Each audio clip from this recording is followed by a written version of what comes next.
Hello guys, welcome back to my channel. आज के इस वीडियो में हम दक्कनी लघु चित्र शैली से टॉपिक 2 चांद बीबी चौगान खेलते हुए समझेंगे। मीन्स कि इस टॉपिक का मतलब ये हुआ कि इसके अंदर जो चांद बीबी हैं वो पोलो, जिसे हम चौगान के नाम से भी जानते हैं, खेलते हुए दिखाई गई हैं। मैं आप लोगों को इसके विवरण के साथ साथ इसके चित्र के माध्यम से भी समझाऊंगी, जिससे कि आप लोगों को इसको समझने में कोई भी परेशानी ना आए। हम इसे बिल्कुल बिगिनिंग से समझेंगे। चित्र का नाम चांद बीबी पोलो चौगान खेलते हुए है। मीन्स कि इसके अंदर चांद बीबी को पोलो, जिसे हम चौगान के नाम से भी जानते हैं, खेलते हुए दिखाया गया है। मैं आप लोगों को इसे चित्र के माध्यम से दिखाती हूँ। इस तरीके से यहाँ पर चांद बीबी को पोलो या चौगान खेलते हुए दिखाया गया है। इसके चित्रकार अज्ञात थे। मीन्स कि इसको जिस चितेरे ने बनाया था अभी वो अज्ञात हैं, उनके चित्रकार का यहाँ नाम नहीं दिया गया। माध्यम कागज़ पर जल रंग है। मीन्स कि इसको वाटर कलर की सहायता से बनाया गया है। इसका समय 1750 ईस्वी है। इसको 1750 ईस्वी के समय में बनाया गया था। इसकी उपशैली गोलकुंडा है। मीन्स कि इसको गोलकुंडा उपशैली में बनाया गया था।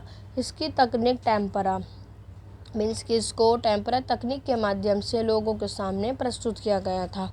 इसका म्यूज़ियम संग्रह राष्ट्रीय संग्रहालय नई Delhi, national museum new Delhi है। आई होप कि आप लोगों को ये पॉइंट्स बहुत अच्छे से समझ में आ रहे होंगे। अब हम इसका विवरण समझते हैं। इस चित्र को 1750 में गोलकुंडा दक्कनी शैली में किसी अज्ञात चित्र ने बनाया था। मीन्स कि इस चित्र को 1750 में बनाया गया था। पहला पॉइंट ये होता है जो काफ़ी इम्पॉर्टेंट है। और इसकी जो शैली है वो गोलकुंडा दक्षिणी शैली में है, जिससे इसे बनाया गया था। इसके जो चितेरे हैं वो भी अज्ञात हैं। मीन्स कि जिन्होंने इस चित्र को ड्रॉ किया था उनका नाम यह नहीं दिया गया है, वो अज्ञात हैं। इस चित्र में शाही वेशभूषा में घोड़ों पर सवार चांद बीबी व अन्य 3 महिलाओं खिलाड़ियों को पोलो खेलते हुए दिखाया गया है। हम इसे चित्र के माध्यम से समझते हैं। इसने बोला है कि इस चित्र में एक खास तरीके की वेशभूषा पहने हुए घोड़ों पर सवार यहाँ चांद बीबी को और उनके साथ अन्य 3 महिलाओं को भी दिखाया गया है, जो चौगान या पोलो खेलते हुए दिखाए गए हैं। सभी खिलाड़ियों की वेशभूषा व घोड़ों को अलग अलग रंगों से चित्रित किया गया है। मीन्स कि इसने बोला है जो जितने भी खिलाड़ी हैं और यहाँ घोड़े हैं उनको काफ़ी कलरफुल रंग से यहाँ बनाया गया है। अलग अलग कलर में इनको रंगा गया है।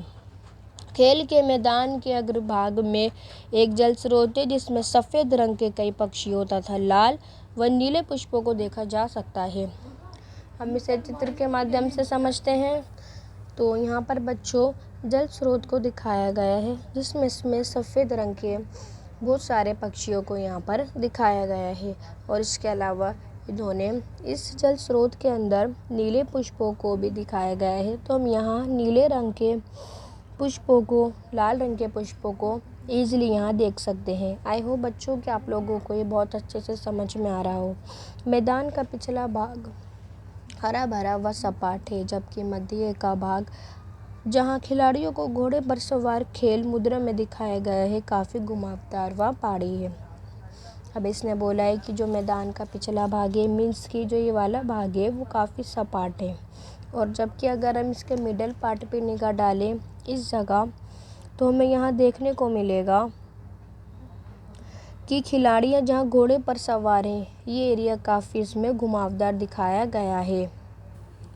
सफ़ेद व पीले घोड़े पर सवार खिलाड़ियों के मुंह आमने सामने हैं और वे अपनी छड़ियों से सफ़ेद गेंद को नियंत्रित करने का प्रयास करती दिखाई गई हैं। मीन्स कि इसने बोला है कि यहाँ सफ़ेद और जो पीले घोड़े पर सवार महिलाएं हैं, उन दोनों घोड़े का मुंह उनके आमने सामने हैं और वे अपनी छड़ियों से, मीन्स की जो छड़ी आ रही है इनकी, वो सफ़ेद गेंद से इसको नियंत्रित करने का प्रयास करती हुई दिखाई दे रही हैं।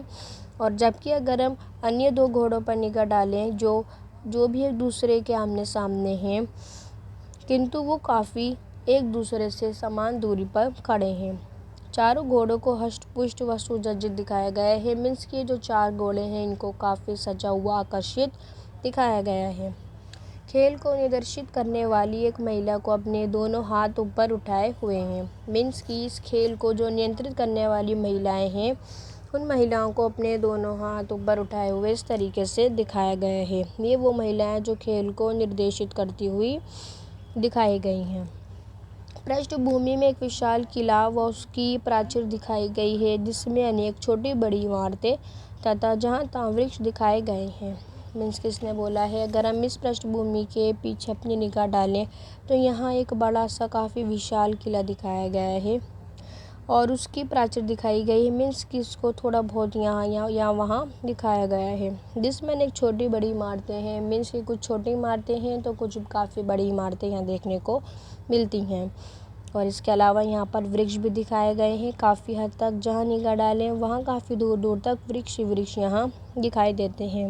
नीले सपाट आसमान में पीले रंग से सूर्य दिखाया गया है। मीन्स किसने बोला है, अगर हम आसमान पे निगाह डालें ऊपर जो काफ़ी सपाट है, उसके अंदर एक पीले रंग के सूर्य को दिखाया गया है नीले आसमान के साथ।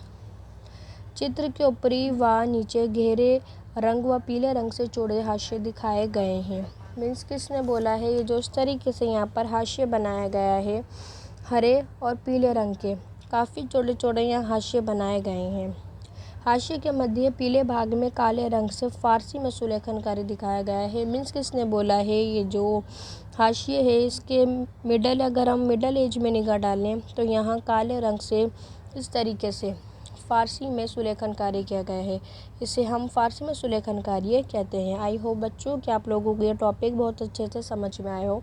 इसके नेक्स्ट पार्ट में हम इसका टॉपिक 3 समझेंगे। जब तक के लिए गुड बाय।